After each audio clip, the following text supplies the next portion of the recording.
ஒரு அடர்ந்த காட்டுல ஒரு நரி இருந்துச்சு.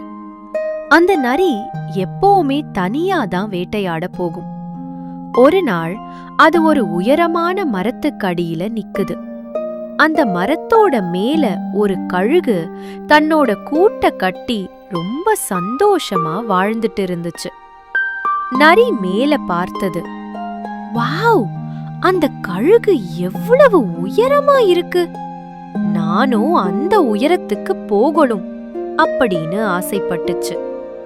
உடனே அந்த கழுகை பார்த்து, கழுகே, நீ இவ்ளோ உயரத்துல இருக்க, நீ கிங் ஆஃப் த ஸ்கைன்னு சொல்றாங்களே, ஆனா உண்மையில நீ ரொம்ப பயந்த ஆளு. உன்னால தைரியமா என் பக்கத்துல வந்து நிக்க முடியுமா அப்படின்னு சத்தம் போட்டுச்சான். அந்த கழுகு கீழே இருக்கிற நரிய பார்த்து ஒரு நிமிஷம் யோசிச்சது. இந்த நரி என்ன நம்மள பத்தி இவ்வளவு கேவலமா பேசுது, இதை நிரூபிச்சு காட்டணும்னு நினைச்சு சடார்னு கீழே வந்து நின்றது. கழுகு கீழே வந்து நின்ன அடுத்த நிமிஷம் நரி ரொம்ப சந்தோஷமா சிரிச்சிட்டு, ஓஹோ, உன்னோட அழகான உலகத்தை விட்டுட்டு ஏன் பேச்ச கேட்டு இந்த காட்டு மணல் மேல வந்து நிக்கிறியா? இப்போ யார் முட்டாள்? உன்னோட உயரத்தை இழந்துட்டியே அப்படின்னு கேட்டுச்சு.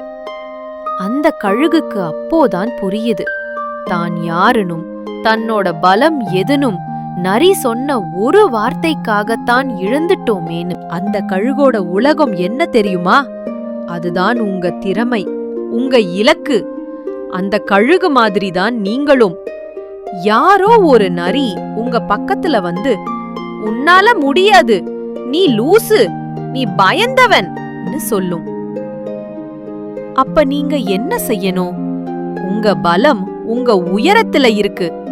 யாரோ ஒருத்தர் சொன்ன வார்த்தைக்காக உங்களோட இலக்கை, உங்க சந்தோஷத்தை, உங்க உயரத்தை விட்டுட்டு அவங்க இருக்கிற தரையில வந்து நிக்காதீங்க. மத்தவங்க என்ன நினைத்தால் உங்களுக்கு என்ன? உங்களுக்கான உயரம் எதுன்னு நீங்க முடிவு பண்ணுங்க.